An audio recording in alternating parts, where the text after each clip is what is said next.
നല്ല രാത്രിക്കായി ദൈവത്തിന് മഹത്വം കരയറ്റുന്നു. ദൈവത്തിന്റെ വചനം പഠിപ്പാൻ തക്കോണം ഈ രാത്രികാലം പിന്നെയും ദൈവം നമുക്ക് അവസരത്തെ ഒരുക്കി തന്നല്ലോ. ഗലാത്യർക്ക് എഴുതിയ 2-ാമത്തെ ലേഖനമാണ് നമ്മൾ ചിന്തിക്കുന്നത്. ഈ ലേഖനത്തെ നമ്മൾ 3ആയി വിഭാഗിച്ച് പഠിക്കുന്നതിൽ ആദ്യത്തെ ഭാഗം 1-2 അധ്യായങ്ങൾ വ്യക്തിപരമായ വിഷയങ്ങൾ. അതിൽ 1-ാമത്തെ അധ്യായം നമ്മൾ ചിന്തിച്ചു. 2-ാമത്തെ അധ്യായം 2 ഭാഗങ്ങളായി നാം ചിന്തിച്ച് പഠിക്കുകയാണ്. അതിന്റെ 1 മുതൽ 10 വരെയുള്ള വേദഭാഗങ്ങൾ പൗലോസിന്റെ അപ്പോസ്തോലത്വത്തിന്റെ ഔദ്യോഗിക അംഗീകരണം. ഈ വിഷയം നമ്മൾ കഴിഞ്ഞ ക്ലാസ്സിൽ ചിന്തിപ്പാനിടയായി. അതിന്റെ 2-ാമത്തെ ഭാഗം 11 മുതൽ 21 വരെയുള്ള വാക്യങ്ങൾ തന്റെ ഇടപെടലിന്റെ നൈർമല്യം. ഇതില് 11 മുതൽ 14 വരെയുള്ള വാക്യങ്ങളാണ് ഈ രാത്രികാലം നമ്മൾ ചിന്തിക്കുന്നത്.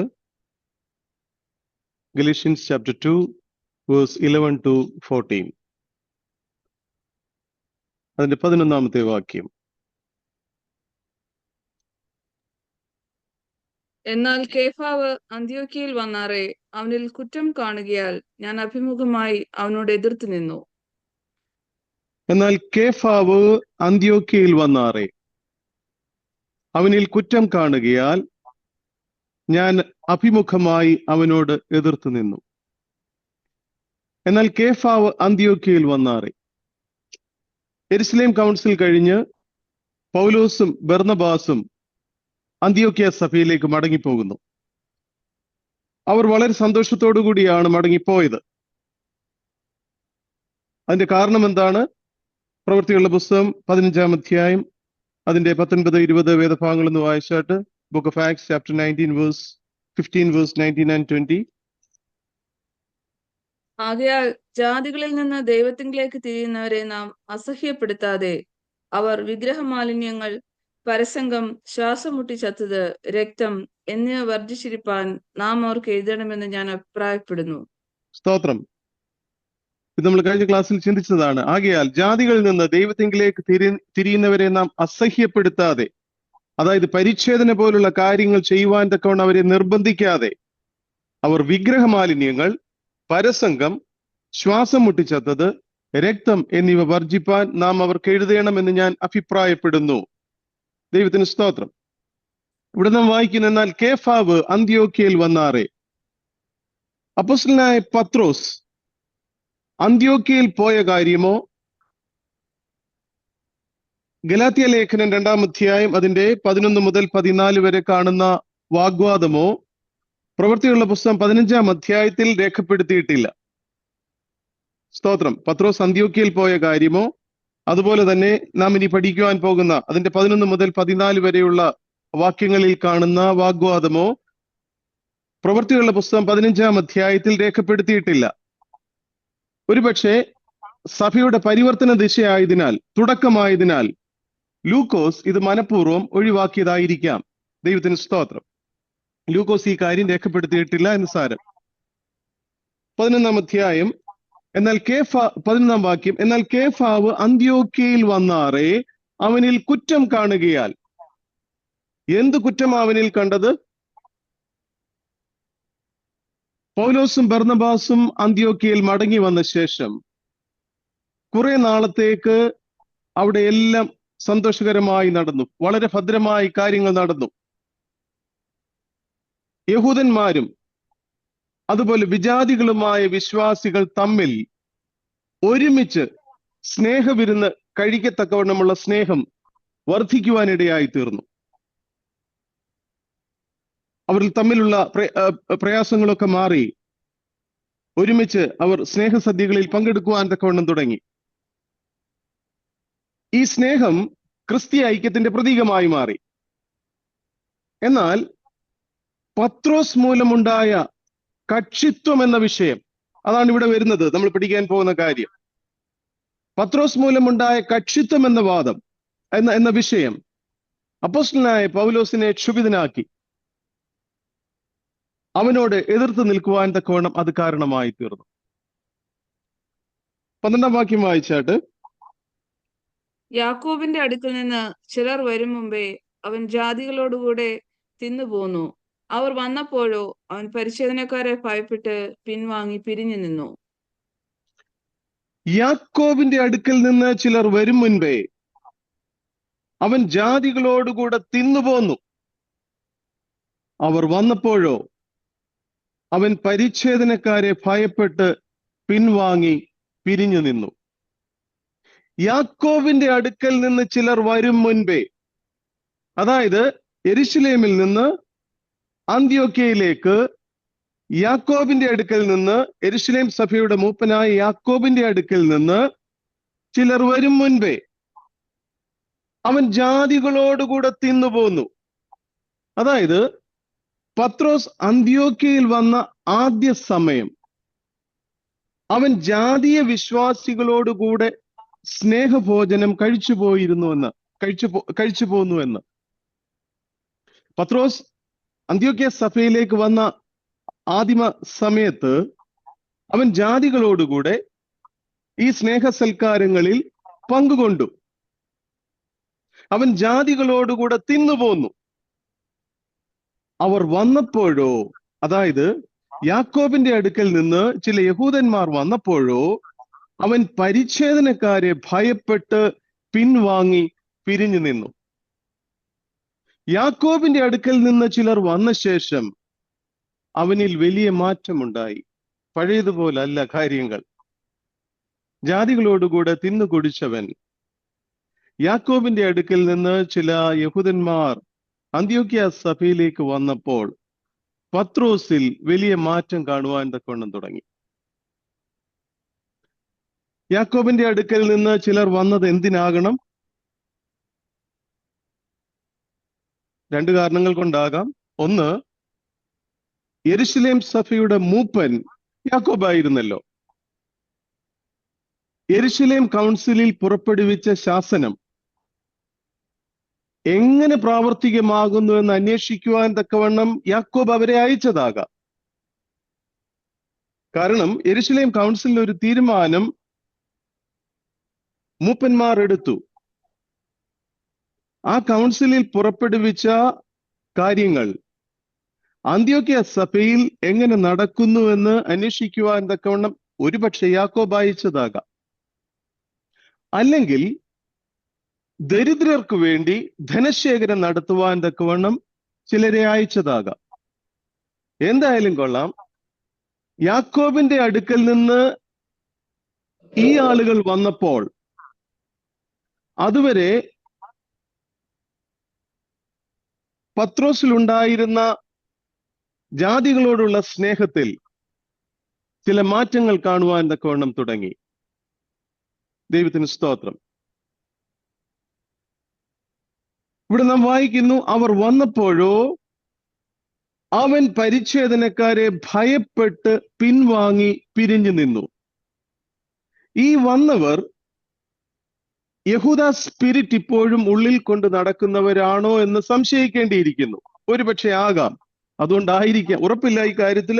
അതുകൊണ്ടാകാം ഒരുപക്ഷെ അപ്പോസ്തലനായ പത്രോസിൽ ഈ മാറ്റങ്ങൾ കാണുവാൻ തക്കവണ്ണം ഇടയായി തീർന്നത്.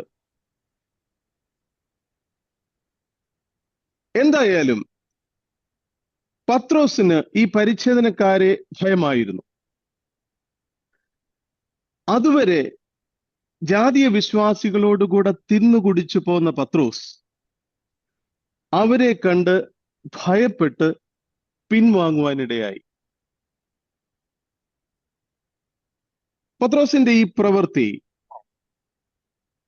വാസ്തവത്തിൽ എല്ലാവരെയും അത്ഭുതപ്പെടുത്തുന്നത്. എന്താണ് അതിന്റെ കാരണം? നമ്മൾ അപ്പോസ്തല പ്രവൃത്തികളുടെ പുസ്തകം 10-ാം അധ്യായം പഠിക്കുമ്പോൾ ജാതീയ വിശ്വാസികളെ കുറിച്ചുള്ള ദൈവത്തിന്റെ കാഴ്ചപ്പാട് പുതിയ നിയമസഭയിൽ ആദ്യം വെളിപ്പെടുത്തിയത് പത്രോസിനായിരുന്നു, ദൈവം ദർശനത്തിലൂടെ. ശരിയല്ലേ? ജാതീയ വിശ്വാസികളെ കുറിച്ചുള്ള ദൈവത്തിന്റെ കാഴ്ചപ്പാട് പുതിയ നിയമസഭയ്ക്ക് വെളിപ്പെടുത്തിയത് ആദ്യം പത്രോസിൽ കൂടായിരുന്നു, ഒരു ദർശനത്തിലൂടെ. അതിന്റെ 11-ാം അധ്യായത്തിലേക്ക് വരുമ്പോൾ 1 മുതൽ 18 വരെയുള്ള വാക്യങ്ങൾ കൈസരിയിലെ കൊർന്നല്യോസിന്റെ ഭവനത്തിൽ വെച്ച് നടന്ന സംഭവങ്ങളുടെ ഒരു കമന്ററി പത്രോസിന്റെ വായിൽ നിന്ന് തന്നെ നമ്മൾ ശ്രദ്ധിച്ചാൽ ആ വാക്യങ്ങള് ഒന്ന് വായിച്ചായിട്ട് വേഗത്തിൽ ഒന്ന് വായിക്കണം.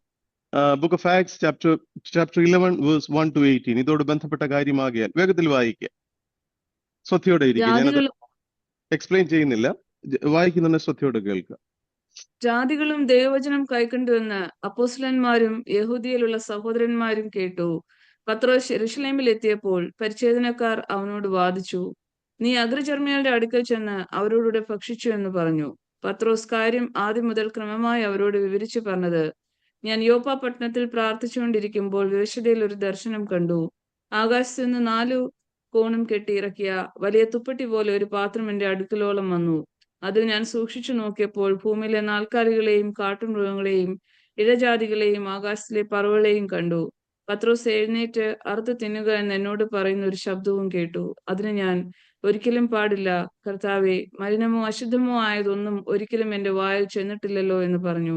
ആ ശബ്ദം പിന്നെയും ആകാശത്ത് നിന്ന്, ദൈവം ശുദ്ധീകരിച്ച് നീ മലിനമെന്ന് വിചാരിക്കരുതെന്ന് ഉത്തരം പറഞ്ഞു. ഇത് 3 പ്രാവശ്യം ഉണ്ടായി. പിന്നെ എല്ലാം തിരികെ ആകാശത്തിലേക്ക് വലിച്ചെടുത്തു. അപ്പോൾ തന്നെ കൈസരിയിൽ നിന്ന് എന്റെ അടുക്കൽ അയച്ചിരുന്ന 3 പുരുഷന്മാർ ഞങ്ങൾ പാർത്ത വീട്ടിന്റെ മുമ്പിൽ നിന്നിരുന്നു. ഒന്നും സംശയിക്കാതെ അവരോടുകൂടെ പോകുവാൻ ആത്മാവ് എന്നോട് കൽപ്പിച്ചു. ഈ 6 സഹോദരന്മാരും എന്നോടുകൂടെ പോന്നു. ഞങ്ങൾ ആ പുരുഷന്റെ വീട്ടിൽ ചെന്നു. അവൻ തന്റെ വീട്ടിൽ ഒരു ദൂതൻ നിൽക്കുന്നത് കണ്ടുവെന്നും, നീ യോപ്പയിലേക്ക് ആളയച്ച് പത്രോസ് എന്ന മറുപേരുള്ള ശിമോനെ വരുത്തുക.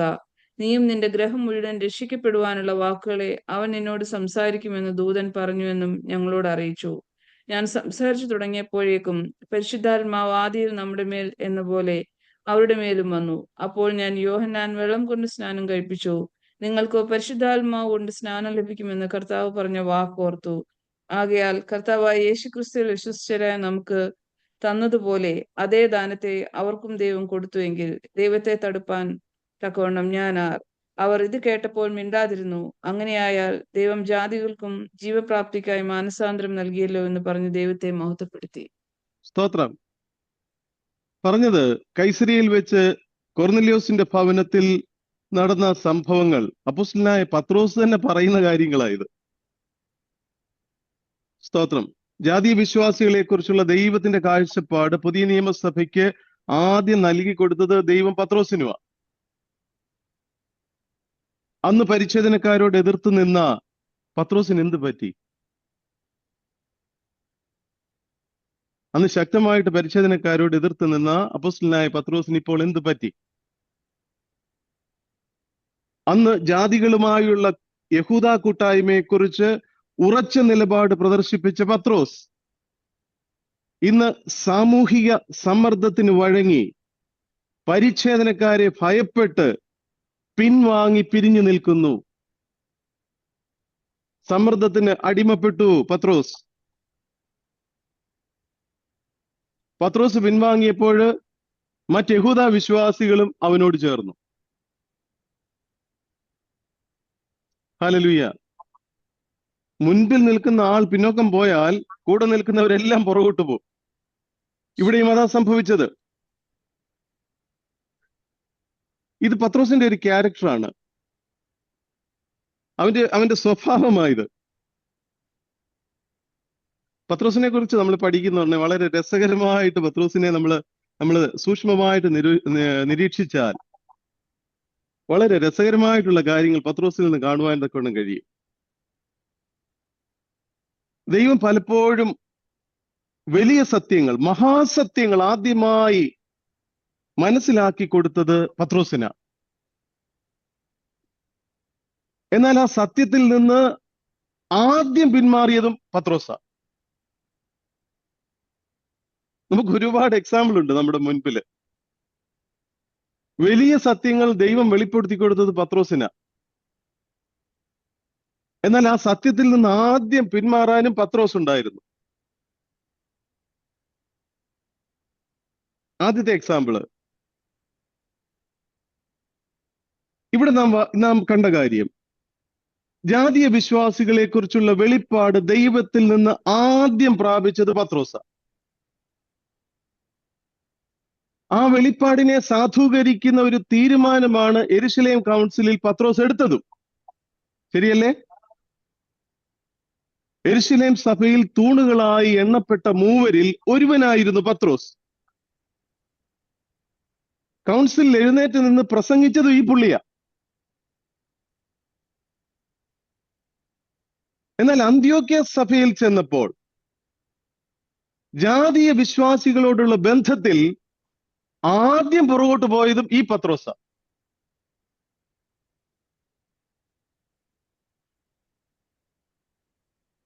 ദൈവം ഈ ജാതീയ വിശ്വാസികളെ കുറിച്ചുള്ള വെളിപ്പാട് പുതിയ നിയമസഭയ്ക്ക് ആദ്യം നൽകി കൊടുക്കുന്നത് പത്രോസിനാ. യെരുശലേം കൗൺസിലിൽ പുള്ളി പോയി യെരുശലേം സഭയിൽ തൂണുകളായി എണ്ണപ്പെട്ട 3 പേരിൽ ഒരുവനായിരുന്നു പത്രോസ്. അവിടെ എഴുന്നേറ്റ് നിന്ന് പ്രസംഗിച്ചതും ഈ പുള്ളിയാ. തിരിച്ച് അന്ത്യോക്യ സഭയിൽ ചെന്നപ്പോൾ ജാതീയ വിശ്വാസികളോടുള്ള ബന്ധത്തിൽ ആദ്യം പുറകോട്ട് പോയതും പത്രോസ. രണ്ടാമത്തെ എക്സാമ്പിൾ, കർത്താവിന്റെ ദൈവത്വത്തെ പറ്റിയുള്ള പത്രോസിന്റെ ഏറ്റുപറച്ചിൽ നമുക്കറിയാം.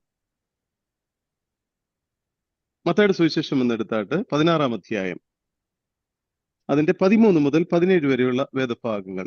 Mathew chapter 16 verse 13 to 17. യേശു ഫിലിപ്പിന്റെ കൈസരിയയുടെ പ്രദേശത്തെത്തിയ ശേഷം തന്റെ ശിഷ്യന്മാരോട്, ജനങ്ങൾ മനുഷ്യപുത്രനെ ആരെന്ന് പറയുന്നു എന്ന് ചോദിച്ചു. ചിലർ യോഹന്നാൻ സ്നാപകനെന്നും മറ്റു ചിലർ ഏലിയാവെന്നും വേറെ ചിലർ യിരെമ്യാവോ പ്രവാചകന്മാരിൽ ഒരുത്തൻ എന്നും പറയുന്നുവെന്ന് അവർ പറഞ്ഞു.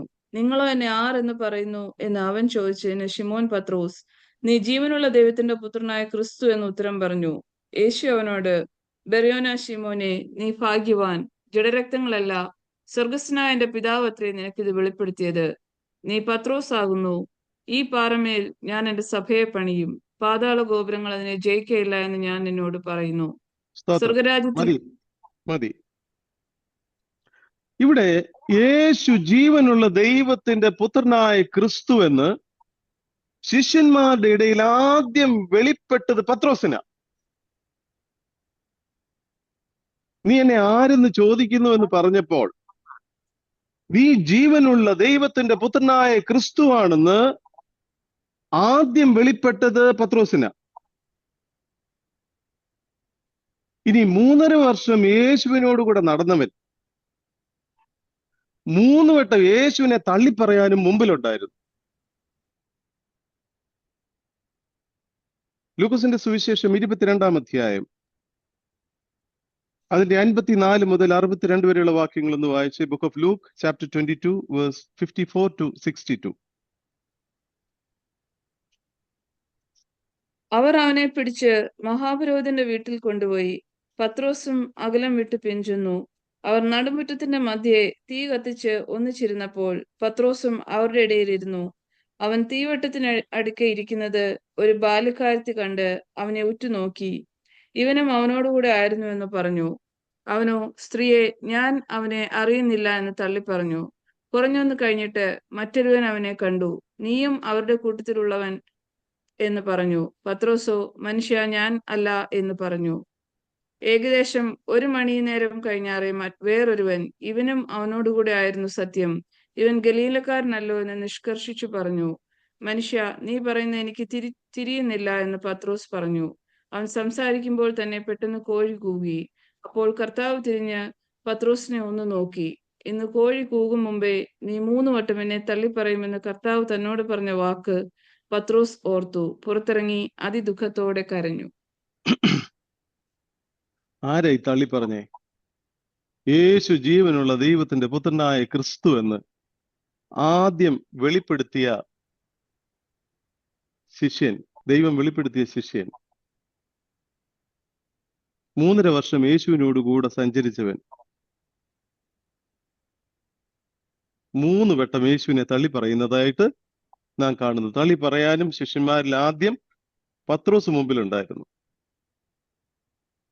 മൂന്നാമത്തെ എക്സാമ്പിള്, വെള്ളത്തിന്മേൽ നടന്ന പത്രോസിനെ നമുക്ക് കാണാം.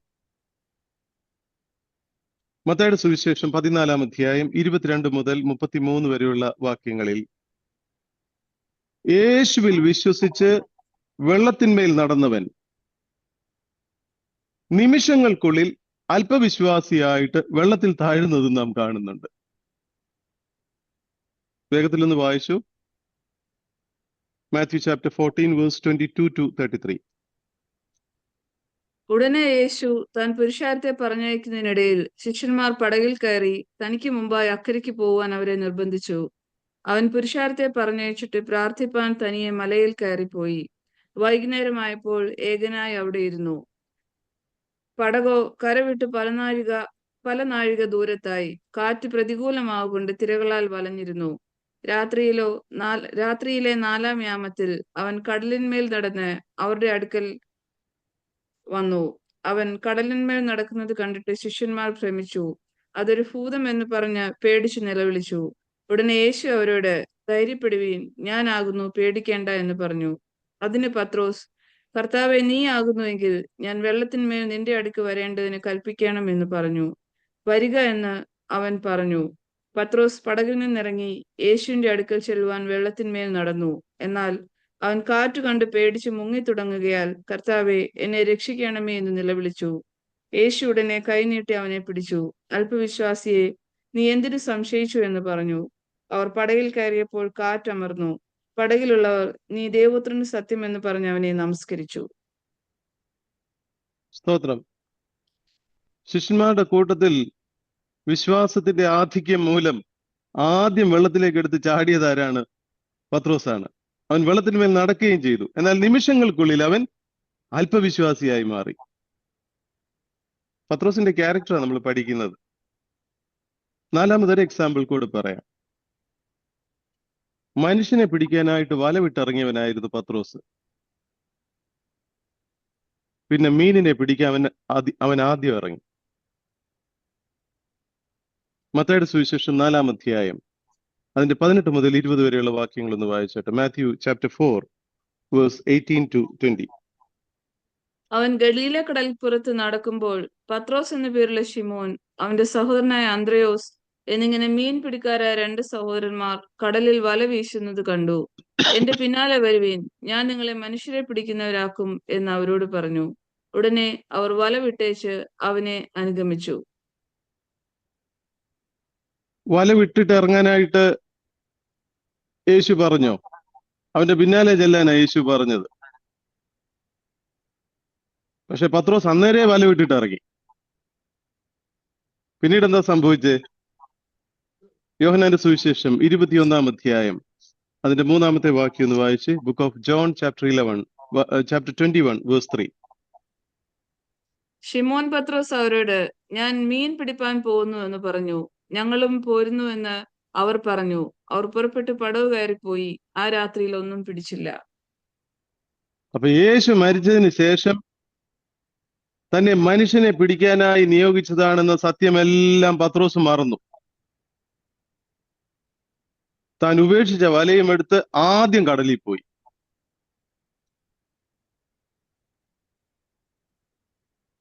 അപ്പൊ മനുഷ്യനെ പിടിക്കുവാനായിട്ട് വല വിട്ടിറങ്ങിയ പത്രോസ്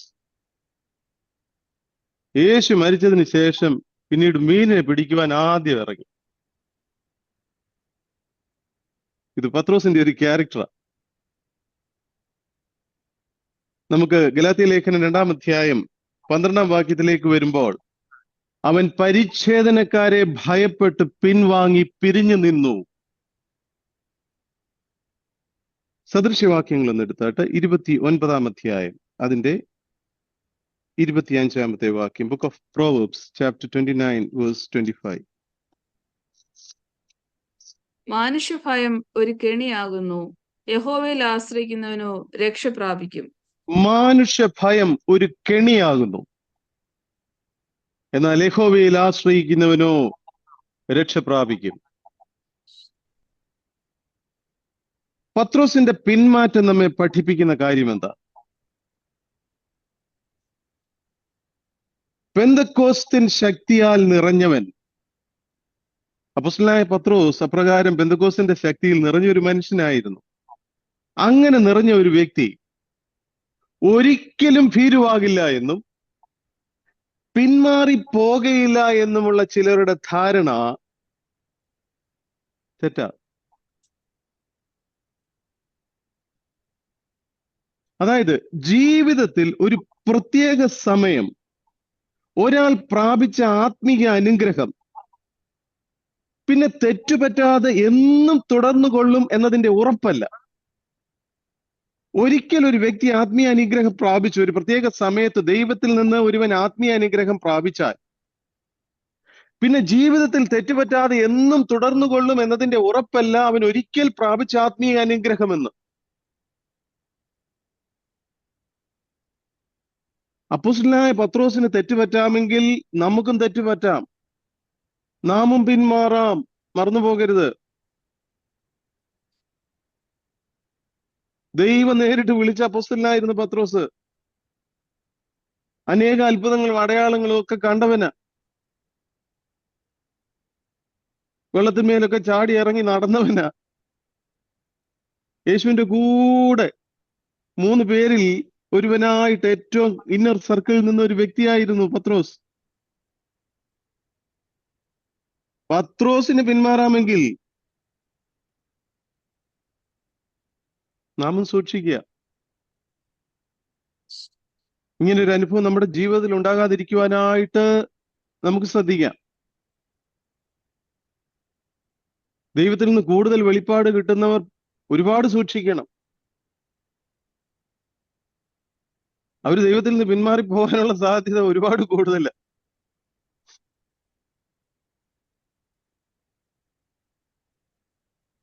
എനിക്ക് സ്നാനത്തിന്റെ ക്ലാസ് എടുത്തത് അച്ചപ്പെട്ട് ഉപേക്ഷിച്ചു വന്ന ഒരു പാസ്റ്റർ ആയിരുന്നു. ഇന്ന് പുള്ളി തിരുമേനിയാ.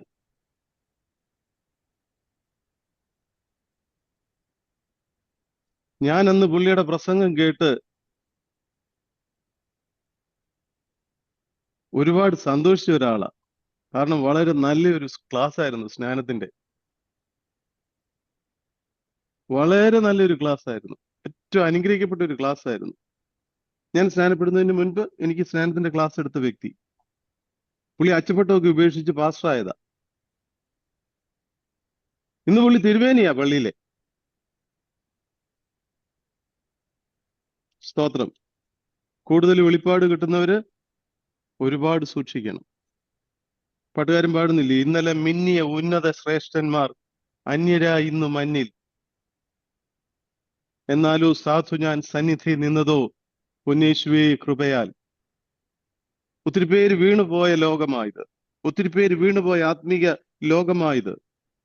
എന്നാൽ കൃപയാൽ നാം നിലനിൽക്കുന്നു. അത് അന്ത്യം വരെ ആ ദൈവകൃപയിൽ നിലനിൽക്കുവാനായിട്ട് നമുക്ക് പ്രാർത്ഥിക്കാം. ഒരുപാട് പേര് പിന്മാറിപ്പോയതാ. നാം നിൽക്കുന്നത് ദൈവത്തിന്റെ കൃപയാല. അല്ലെങ്കിൽ നമ്മളൊക്കെ പണ്ടേ വീണുപോയിനെ.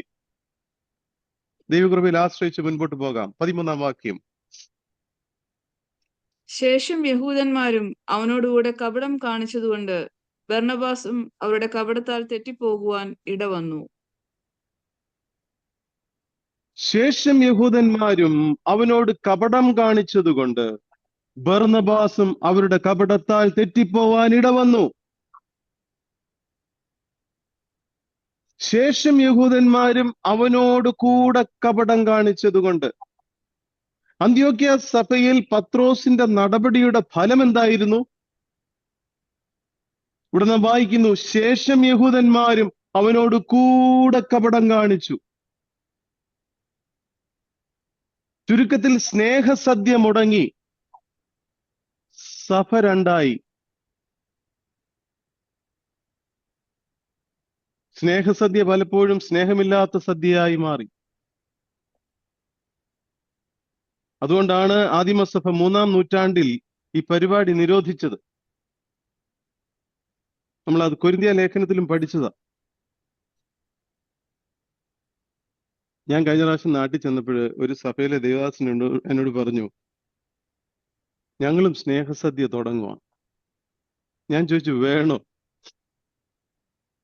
എന്നോട് ചോദിച്ചു, എന്താ അതിന്റെ എന്താ അങ്ങനെ പറഞ്ഞേ? ഞാൻ പറഞ്ഞ ആദിമസഭ ഇത് 3-ാം നൂറ്റാണ്ടിൽ നിരോധിച്ചതാ പ്രശ്നം വന്നിട്ട്. ഞാൻ പറഞ്ഞു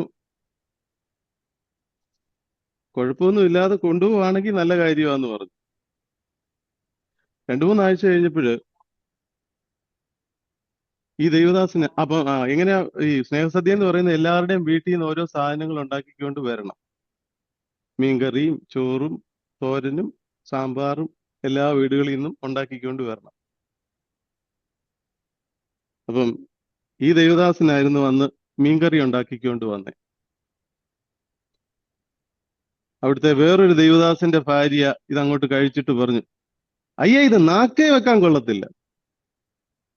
എല്ലാരും കേൾക്കുക പറഞ്ഞേ. ദൈവദാസനായതുകൊണ്ട് പുള്ളി ക്ഷമിച്ചു. വേറൊരു വിശ്വാസിയായിരുന്നെങ്കിലോ അതോടെ അവരുടെ വരവ് നിന്നു. ശരിയല്ലേ?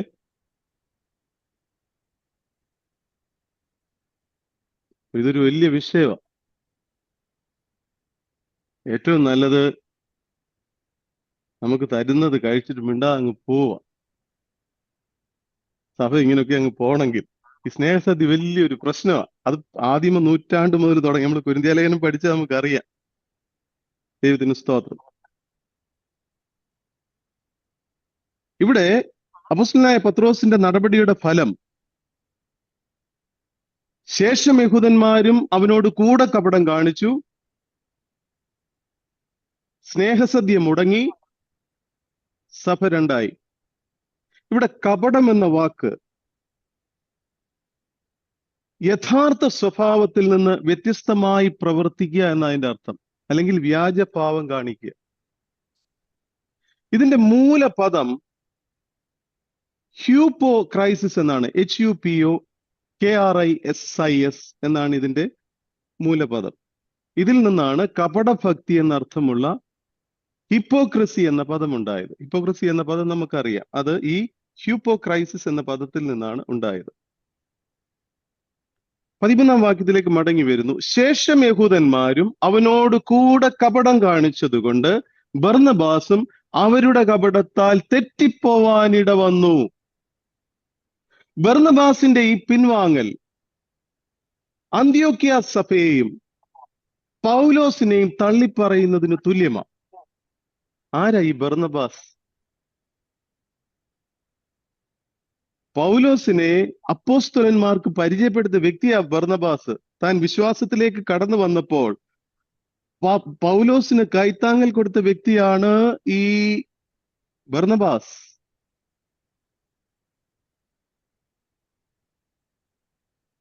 അന്ത്യോക്യ സഭ പൗലോസിനൊപ്പം ബർന്നബാസിനെയാ യെരുശലേം കൗൺസിലിലേക്ക് അയച്ചത്. 15-ാം അധ്യായം അപ്പോസ്തല പ്രവൃത്തിയുള്ള പുസ്തകം.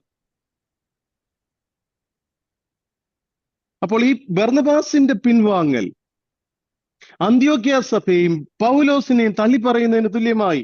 കാരണം ഇവർ രണ്ടുപേരും കൂടെ പോയത് കൗൺസിലിൽ. എന്തോ നമുക്കുള്ള പാഠം?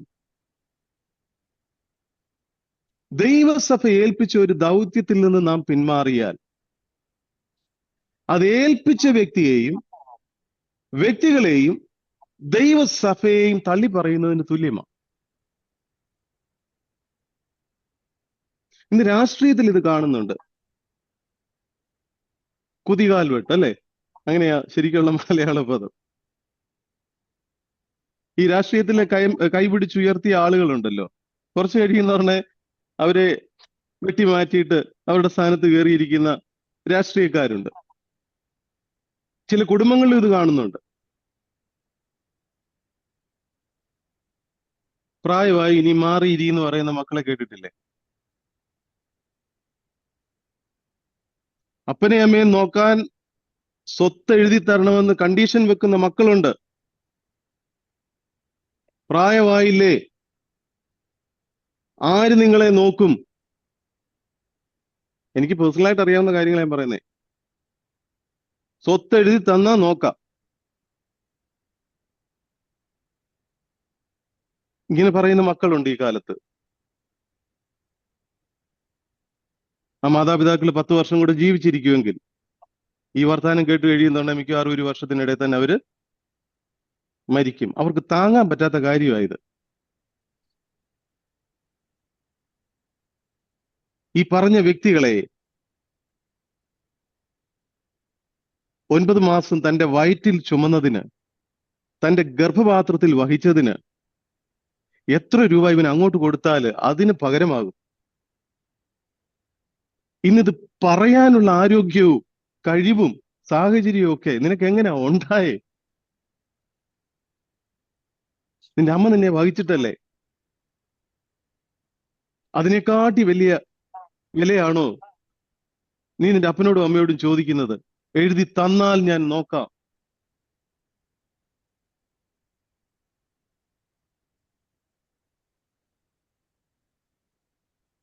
ആത്മീയത്തിൽ നമുക്കത് വേണ്ട. പ്രായമായെങ്കിൽ അവരത് പറയട്ടെ. സ്തോത്രം.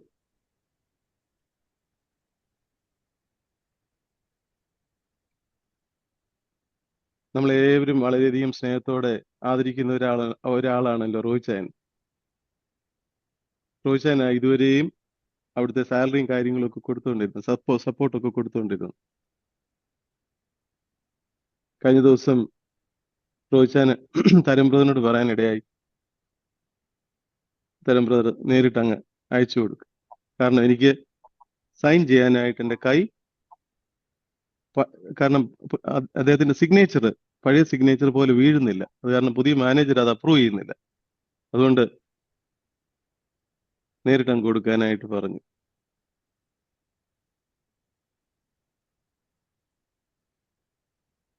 നമ്മെ കൊണ്ടാകുന്നിടത്തോളം നമ്മുടെ ആത്മീയ നേതൃത്വത്തിലുള്ള ആളുകളെ നമ്മൾ സപ്പോർട്ട് ചെയ്യാനാണ് ശ്രമിക്കേണ്ടത്. ഒരു പ്രായമായെന്ന് കരുതി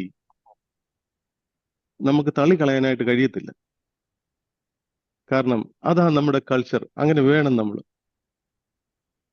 എന്ത് നല്ല മാതൃക ഈ രാജ്യത്ത്, നമ്മൾ താമസിക്കുന്ന ഈ രാജ്യത്ത് ഒന്ന് ആലോചിച്ച് നോക്കി. ഇപ്പോഴുള്ള ഭരണാധികാരിയുടെ മുൻപിലുള്ള സഹോദരന് എത്രയോ നാളുകൾ രോഗബാധിതനായി കിടന്നു. അദ്ദേഹത്തിന്റെ കാര്യങ്ങളെല്ലാം ഇദ്ദേഹമല്ലേ ചെയ്തത്. പക്ഷേ എത്രയോ നാളുകൾക്ക് ശേഷമാണ് പിന്നെ അദ്ദേഹം ആ പദത്തിലേക്ക് വന്നത്. ദൈവത്തിന് സ്തോത്രം. ഇതൊക്കെ നമുക്ക് അനുഗ്രഹമായി തീരും. കാരണം അവരുടെയൊക്കെ ഹൃദയത്തെ വേദനിപ്പിക്കുക എന്ന് പറഞ്ഞാൽ അത് വളരെ പ്രയാസമാണ്. നല്ലതിനല്ല അതൊന്നും. ഇവിടെ നാം വായിക്കുന്നു, ശേഷം യഹൂദന്മാരും അവനോട് കൂടെ കപടം കാണിച്ചതുകൊണ്ട് ബർന്നബാസും അവരുടെ കപടത്താൽ തെറ്റിപ്പോവാനിട വന്നു. ജാതീയ സ്വാതന്ത്ര്യത്തെ സംബന്ധിച്ചിടത്തോളം ബർന്നബാസിന്റെ കാലുമാറ്റം പൗലോസിന്റെ ചാഞ്ചല്യത്തെക്കാൾ ഗൗരവതരമാ. കാരണം പൗലോസിന്റെ സഹപ്രവർത്തകനായിരുന്നു ബർന്നബാസ്. ആ ബർന്നബാസിന്റെ കാപട്യം പൗലോസിന് കനത്ത പ്രഹരമായിരുന്നു. അതുകൊണ്ട് അധികം താമസിയാതെ അവർ തമ്മിലുണ്ടായ വേർതിരിവിന് അത് കാരണമായി തീർന്നത്. പ്രവൃത്തികളുടെ പുസ്തകം 15-ാം അധ്യായം വായിച്ചായിട്ട് അതിന്റെ 38-39 വാക്യങ്ങൾ അവസാനം എന്താ സംഭവിച്ചത്? Acts chapter 15 verse 38 and 39. അങ്ങനെ അവർ തമ്മിൽ ഉഗ്രവാദമുണ്ടായിട്ട് വേർപിരിഞ്ഞു. ബർന്നബാസ് മർക്കോസിനെ കൂട്ടി കപ്പൽ കയറി കുപ്രോസ് ദ്വീപിലേക്ക് പോയി. പൗലോസോ ശീലാസിനെ തിരഞ്ഞെടുത്തു.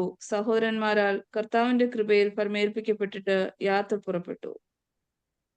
ബർന്നബാസ് പൗലോസിനെ സംബന്ധിച്ചിടത്തോളം, ബർന്നബാസ് ഞാൻ നേരത്തെ പറഞ്ഞതുപോലെ താന് ശുശ്രൂഷ ദൈവം അവനെ വിളിച്ച് വേർതിരിച്ചതിന് ശേഷം അവന് കൈത്താങ്ങൽ കൊടുത്തതൊക്കെ ബർന്നബാസാണ്. എന്നാൽ ബർന്നബാസിനെ സംബന്ധിച്ചിടത്തോളം ബർന്നബാസും അവരുടെ കപടത്താൽ തെറ്റിപ്പോകുവാൻ തക്കവണ്ണം ഇടവന്നു.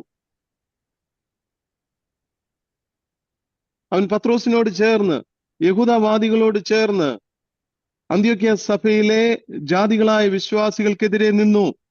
അങ്ങനെ അവർ തമ്മിൽ ഉഗ്രവാദമുണ്ടായി വേർപിരിഞ്ഞു. ബർന്നബാസ് മർക്കോസിനെ കൂട്ടി കപ്പൽ കയറി കുപ്രോസ് ദ്വീപിലേക്ക് പോയി.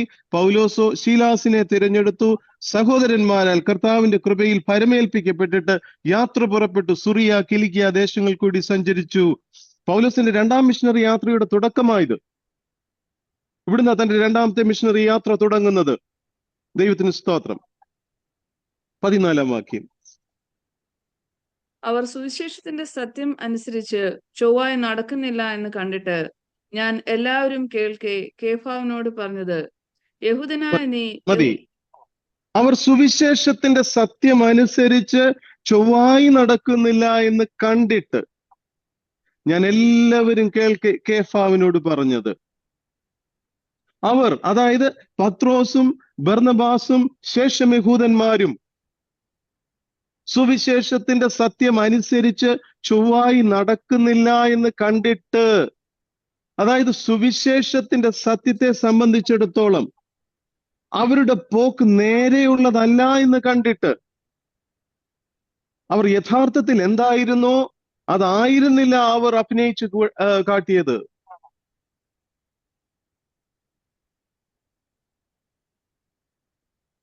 യെരുശലേം കൗൺസിൽ പോയി പ്രസംഗിച്ചതും ഇവിടെ കാണിക്കുന്നതും തമ്മിൽ പുലബന്ധം പോലുമില്ല. They were acting. അവർ സുവിശേഷത്തിന്റെ സത്യമനുസരിച്ച് ചൊവ്വായി നടക്കുന്നില്ല എന്ന് കണ്ടിട്ട് ഞാൻ എല്ലാവരും കേൾക്കെ കേഫാവിനോട് പറഞ്ഞത്. കണ്ടിന്യൂ ചെയ്താട്ടെ 14-ാം വാക്യം. ചൊവ്വായി നടക്കുന്നില്ല എന്ന് കണ്ടിട്ട് ഞാൻ എല്ലാവരും കേൾക്കെ കേഫാവിനോട് പറഞ്ഞത്, യഹൂദനായ നീ യഹൂദ മര്യാദ പ്രകാരമല്ല ജാതികളുടെ മര്യാദ പ്രകാരം ജീവിക്കുന്നുവെങ്കിൽ നീ ജാതികളെ യഹൂദ മര്യാദ അനുസരിപ്പാൻ നിർബന്ധിക്കുന്നത് എന്ത്? യഹൂദനായ നീ യഹൂദ മര്യാദ പ്രകാരമല്ല ജാതികളുടെ മര്യാദ പ്രകാരം ജീവിക്കുന്നുവെങ്കിൽ നീ ജാതികളെ യഹൂദ മര്യാദ അനുസരിപ്പാൻ നിർബന്ധിക്കുന്നത് എന്ത്? യഹൂദനായ നീ പുറം ജാതിയെ പോലെ ജീവിക്കുന്നു. അങ്ങനെയെങ്കിൽ നീ എന്തുകൊണ്ട് പുറജാതികളെ യഹൂദന്മാരാക്കാൻ ശ്രമിക്കുന്നു? മനസ്സിലാവുന്നുണ്ടോ? യഹൂദനായ നീ, അപ്പോസ്തലനായ പൗലോസ് പത്രോസിനോട് പറയുകയാണ്, യഹൂദനായ നീ ഒരു പുറം ജാതിയെ പോലെയാ ജീവിക്കുന്നത്. അങ്ങനെയെങ്കിൽ നീ എന്തുകൊണ്ടാണ് പുറജാതികളെ യഹൂദന്മാരാക്കാൻ ശ്രമിക്കുന്നത്? ന്യായപ്രമാണ ആചാരത്തോടുള്ള കടപ്പാട് സുവിശേഷത്തിന്റെ സത്യത്തിന് അനുസരിച്ചുള്ളതല്ല. അത് യെരുശലേം കൗൺസിലിന്റെ തീരുമാനപ്രകാരമുള്ളതുമല്ല. ഹല്ലേലൂയ. രണ്ടും രണ്ട് വഴിക്ക. പ്രവൃത്തികളുടെ പുസ്തകം 10-ാം അധ്യായം അതിന്റെ 28-ാമത്തെ വാക്യം ഒന്ന് വായിച്ചു. Book of acts chapter 10 verse 28. അന്യജാതിക്കാരന്റെ അടുക്കൽ ചെല്ലുന്നതും അവനുമായി പെരുമാറ്റം ചെയ്യുന്നതും യഹൂദന് നിഷിദ്ധം എന്ന് നിങ്ങൾ അറിയുന്നുവല്ലോ. എങ്കിലും ഒരു മനുഷ്യനെയും മലിനനോ അശുദ്ധനോ എന്ന് പറയരുതെന്ന് ദൈവം എനിക്ക് കാണിച്ചു തന്നിരിക്കുന്നു. ഒരു മനുഷ്യനെയും മലിനനെന്നോ അശുദ്ധനെന്നോ പറയരുതെന്ന് ദൈവത്തിന്റെ നിർദ്ദേശം പ്രാപിച്ച പത്രോസ് അതിന് വിപരീതമായി മറ്റൊരു നയം സ്വീകരിച്ചത് അപ്പോസ്തലനായ പൗലോസിന് സഹിച്ചില്ല. പിന്നീട് ഈ അന്ത്യോക്യ സഭയിലുള്ള ഈ വിജാതീയ വിശ്വാസികൾക്ക് എന്ത് മാർഗം അവരുടെ മുൻപിലുണ്ടായിരുന്നത്? 2 ഓപ്ഷൻസ് അവരുടെ മുൻപിലുണ്ടായിരുന്നത്. എന്തൊക്കെയാ അത്? ഒന്നാമത്തെ ഓപ്ഷൻ, ന്യായപ്രമാണ ആചാരം നിഷേധിച്ച് സഭയിൽ ഭിന്നതയുണ്ടാക്കുക. അവർ പറയുന്ന ന്യായപ്രമാണത്തിന്റെ ആചാരങ്ങൾ അത് നിഷേധിക്കുക, സഭയിൽ ഭിന്നതയുണ്ടാക്കുക. രണ്ടാമത്തെ ഓപ്ഷൻ, ന്യായപ്രമാണത്തിന് വിധേയപ്പെട്ട് സഭയിൽ രഞ്ജിപ്പുണ്ടാക്കുക. ഈ 2 ഓപ്ഷൻ അല്ലേ അവരുടെ മുൻപിൽ?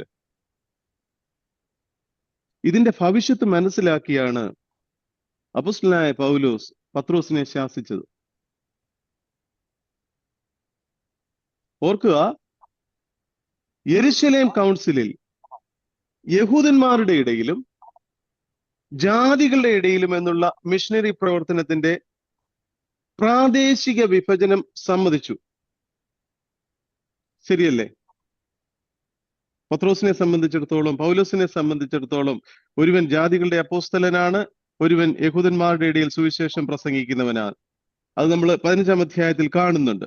അപ്പോൾ യെരുശലേം കൗൺസിലില് യഹൂദന്മാരുടെ ഇടയിലും ജാതികളുടെ ഇടയിലും എന്നുള്ള മിഷണറി പ്രവർത്തനത്തിന്റെ പ്രാദേശിക വിഭജനം. ഒരാൾ യെരുശലേമിലും മറ്റൊരു വ്യക്തി ജാതികൾ പാർക്കുന്ന മറ്റിടങ്ങളിലും. ഈ പ്രാദേശിക വിഭജനം സമ്മതിച്ചു എങ്കിലും ഒരു സഭയിൽ യഹൂദനും ജാതിയും എന്നുള്ള വിഭജനം ഉദിക്കുന്നേയില്ല. അങ്ങനെ ഒരു പ്രശ്നം അനുവദിക്കുവാൻ തക്കവണ്ണം സാധിക്കുകയുമില്ല. ഞാൻ പറയുന്നത് നിങ്ങൾക്ക് മനസ്സിലാവുന്നുണ്ടോ? പ്രാദേശിക വിഭജനം യഹൂദന്മാരുടെ ഇടയിലും ജാതികളുടെ ഇടയിലും പ്രസംഗിക്കുവാനായിട്ട് അവരെ തെരഞ്ഞെടുത്തു, ശരിയാണ്. എന്നാൽ ഒരു സഭയെ സംബന്ധിച്ചിടത്തോളം യഹൂദനും ജാതിയും ഒരുമിച്ച് വരുമ്പോൾ യഹൂദനും ജാതിയും എന്നുള്ള വിഭജനം ഒരു കാരണവശാലും അംഗീകരിക്കുവാൻ തക്കവണ്ണം സാധിക്കയില്ല. ദൈവത്തിന് സ്തോത്രം. ഇത് അപ്പോസ്തലനായ പൗലോസ് മനസ്സിലാക്കി. പത്രോസിനോടുള്ള അപ്പോസ്തലനായ പൗലോസിന്റെ വാക്കുകൾ ഒരു ശാസന എന്നതിലുപരി പരസ്യമായിട്ടുള്ള ഒരു നയപ്രഖ്യാപനമായിരുന്നു. ഇതിന്റെ ഫലമായിട്ട് പൗലോസ് പത്രോസിനെ നേടി. അല്ലെങ്കിൽ പത്രോസിന്റെ സ്ഥിതി എന്താകുമായിരുന്നു? ആ വഴിക്ക് പോയനെ അല്ലേ? അന്നത് തിരുത്തുവാൻ തക്കവണ്ണം പൗലോസ് ഉണ്ടായി. പിൽക്കാലത്ത് പത്രോസ് തന്നെ പൗലോസിനെ കുറിച്ച് പറഞ്ഞ വാക്കുകൾ നമ്മൾ ശ്രദ്ധിക്കണം. പത്രോസിന്റെ ലേഖനത്തില് എന്താ പത്രോസ് പറഞ്ഞത് പൗലോസിനെ കുറിച്ച്? പത്രോസ് എഴുതിയ 2-ാം ലേഖനം എടുത്താട്ട് 3-ാം അധ്യായം അതിന്റെ 15-16 വാക്യങ്ങൾ. 2 Peter chapter 3 verse 15 and 16. അങ്ങനെ തന്നെ നമ്മുടെ പ്രിയ സഹോദരനായ പൗലോസും തനിക്ക് ലഭിച്ച ജ്ഞാനത്തിന് തക്കവണ്ണം നിങ്ങൾക്കും ഇതിനെക്കുറിച്ച് സംസാരിക്കുന്ന സകല ലേഖനങ്ങളിലും എഴുതിയിട്ടുണ്ടല്ലോ. അവയിൽ ഗ്രഹിപ്പാൻ പ്രയാസമുള്ളത് ചിലതുണ്ട്. അറിവില്ലാത്തവരും അസ്ഥിരന്മാരുമായവർ ശേഷം തിരുവെഴുത്തുകളെ പോലെ അതും തങ്ങളുടെ നാശത്തിനായി കോട്ടിക്കളയുന്നു. സ്തോത്രം. അങ്ങനെ തന്നെ നമ്മുടെ പ്രിയ സഹോദരനായ പൗലോസും തനിക്ക് ലഭിച്ച ജ്ഞാനത്തിന് തക്കവണ്ണം നിങ്ങൾക്കും ഇതിനെക്കുറിച്ച് സംസാരിക്കുന്ന സകല ലേഖനങ്ങളിലും എഴുതിയിട്ടുണ്ടല്ലോ. പത്രോസ് എഴുതുകയാണ് പൗലോസിനെ കുറിച്ച്.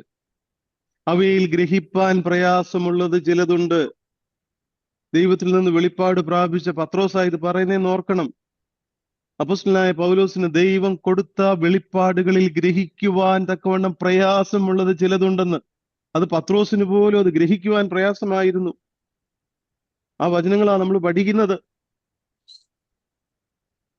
ആ ദൈവിക ജ്ഞാനം പത്രോസിന് പോലും പ്രയാസമായിരുന്ന വിഷയങ്ങളെയാണ് ദൈവം നമുക്ക് വെളിപ്പെടുത്തി തരുന്നത്. സാധാരണ മനുഷ്യരാ നമ്മള്, അല്ലേ?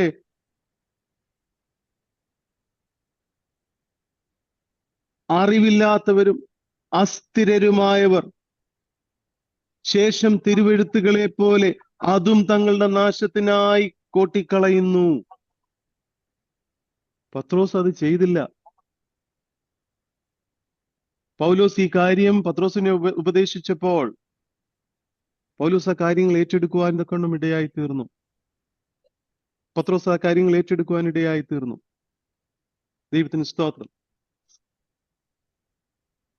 മറ്റൊരു പ്രധാനപ്പെട്ട കാര്യം, ഈ വിഷയം പൗലോസ് സഭയുടെ മുൻപാകെയാണ് അവതരിപ്പിക്കുന്നത്. പത്രോസിനെ പറ്റി വൃഥ അപവാദം പരത്തുവാൻ തക്കവണ്ണം പൗലോസ് ആഗ്രഹിച്ചില്ല. സുവിശേഷത്തിന്റെ സത്യമനുസരിച്ച് പൗലോസും അന്ത്യോക്യ സഭയിലെ യഹൂദന്മാരും ചില വിഷയങ്ങളിൽ നടക്കുന്നില്ലെന്ന് മാത്രമായിരുന്നു പൗലോസിന്റെ പരാതി. അത് പൗലോസ് നേരിട്ട് അവരോട് പറഞ്ഞു. എന്തോ നമുക്കുള്ള പാഠം?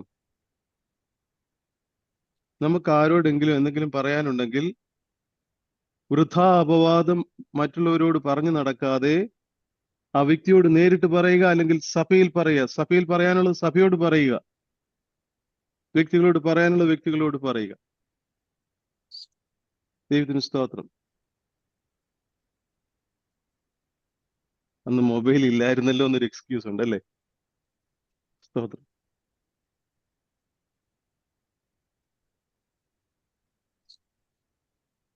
നാം ഈ വിഷയങ്ങളെക്കുറിച്ച് ചിന്തിക്കുമ്പോൾ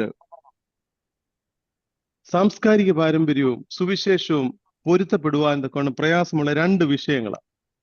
സാംസ്കാരിക പാരമ്പര്യവും സുവിശേഷവും. ഈ വിഷയത്തിലാണ് പത്രോസും പരാജയപ്പെടുന്നത്.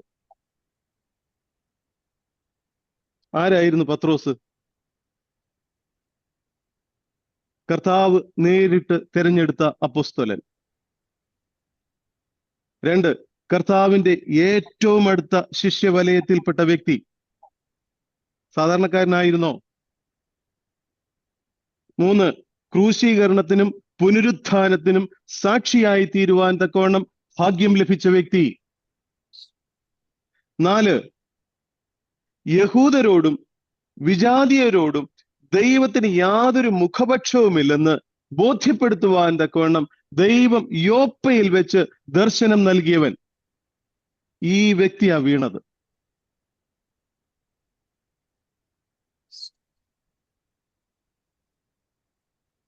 അന്ത്യോക്യ സഭയിൽ ചെന്നപ്പോൾ ഈ അനുഭവത്തിൽ നിന്ന് പെട്ടെന്ന് പത്രോസ് മാറി. കർത്താവ് തിരഞ്ഞെടുത്ത ഒരു അപ്പോസ്തലനായിട്ടും കർത്താവിന്റെ ശിഷ്യവലയത്തിൽ ഏറ്റവും അടുത്തു നിന്ന ഒരു വ്യക്തിയായിട്ടും തന്റെ ക്രൂശീകരണത്തിന് തന്റെ പുനരുത്ഥാനത്തിനൊക്കെയും സാക്ഷിയായി ദൈവത്തോട് കൂടെ നടന്ന ഒരു വ്യക്തിയായിട്ടും വിജാതീയരെ കുറിച്ചുള്ള ദർശനം ആദ്യമായിട്ട് പുതിയ നിയമസഭയ്ക്ക് ലഭിച്ച വ്യക്തി എന്ന നിലയിലും ഒക്കെ അപ്പോസ്തലനായ പൗലോസിന് ഒരു പ്രധാനപ്പെട്ട വ്യക്തിയായിരുന്നു. എന്നാൽ ഞാൻ നേരത്തെ പറഞ്ഞ പോലെ ആദ്യം ദർശനം ലഭിച്ചതും ആദ്യം പിന്മാറിയതും ഈ പത്രോസ് ആയിരുന്നു. ഈ വിഷയത്തിൽ അപ്പോസ്തലനായ പത്രോസ് പരാജയപ്പെട്ടു. ഈ പ്രവൃത്തിയിലൂടെ സുവിശേഷ സത്യമായിരിക്കും ഒടുവിൽ അപകടത്തിലാകുക എന്ന് പൗലോസ് മനസ്സിലാക്കിയിട്ടാണ് പത്രോസിനെ ശാസിച്ചത്. സുവിശേഷത്തിന്റെ സത്യങ്ങൾ അപകടത്തിൽപ്പെടുന്നു പത്രോസിന്റെ ഈ പ്രവൃത്തിയിൽ കൂടി എന്ന് മനസ്സിലാക്കിയ പൗലോസ് പത്രോസിനെ ശാസിക്കുന്നു. അത് ഫലകരമായി തീരുകയും ചെയ്തതായി നാം കാണുന്നു. ദൈവത്തിന് സ്തോത്രം.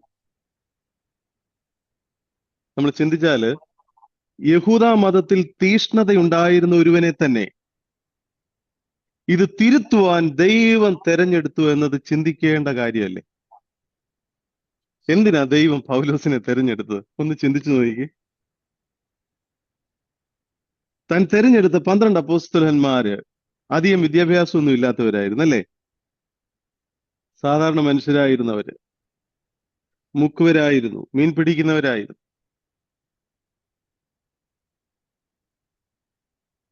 എന്നാൽ പൗലോസിനെ സംബന്ധിച്ചിടത്തോളം യഹൂദ പാരമ്പര്യത്തിൽ അതിന്റെ ന്യായപ്രമാണം അരച്ചു കലക്കി കുടിച്ച ഒരു വ്യക്തി,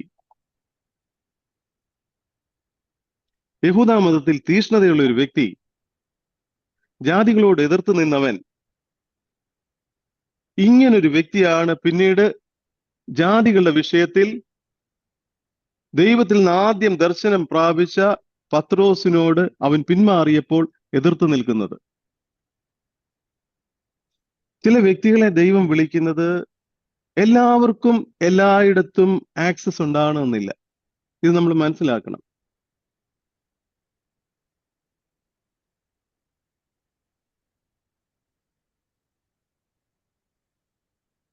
ദൈവം ചിലരെ ചില സ്ഥലങ്ങളിൽ നിയമിക്കുന്നത് അവർക്കേ അവിടെ പോകാൻ പറ്റത്തുള്ളൂ, അവർക്കേ അത് ചെയ്യാൻ പറ്റത്തുള്ളൂ. നാം എപ്പോഴും ഓർത്തിരിക്കേണ്ട ഒരു കാര്യം, നാം ആയിരിക്കുന്ന ചുറ്റുപാടിൽ നമുക്ക് ആക്സസ് ഉള്ള വ്യക്തികളെ ദൈവം നമ്മളെ ഏൽപ്പിച്ചിരിക്കുന്നതാണെന്നുള്ള ഒരു ബോധ്യം നമുക്കുണ്ടാകണം. അത് നമ്മുടെ ഇന്നർ സർക്കിളിലുള്ള ചില ആൾക്കാരുണ്ട്, അവരോട് നമ്മൾ പറഞ്ഞാലേ അവർ സ്വീകരിക്കത്തുള്ളൂ ഈ കാര്യങ്ങൾ. വേറെ ആര് പറഞ്ഞാലും അവർ കേൾക്കുകയില്ല.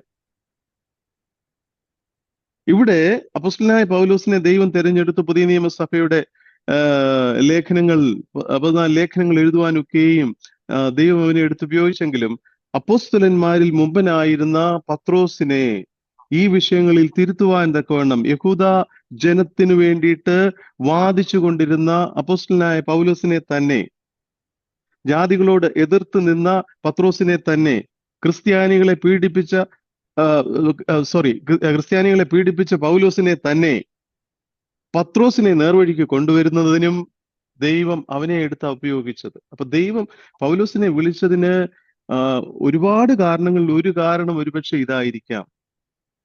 ദൈവത്തിന് സ്തോത്രം. ഈ രാത്രികാലം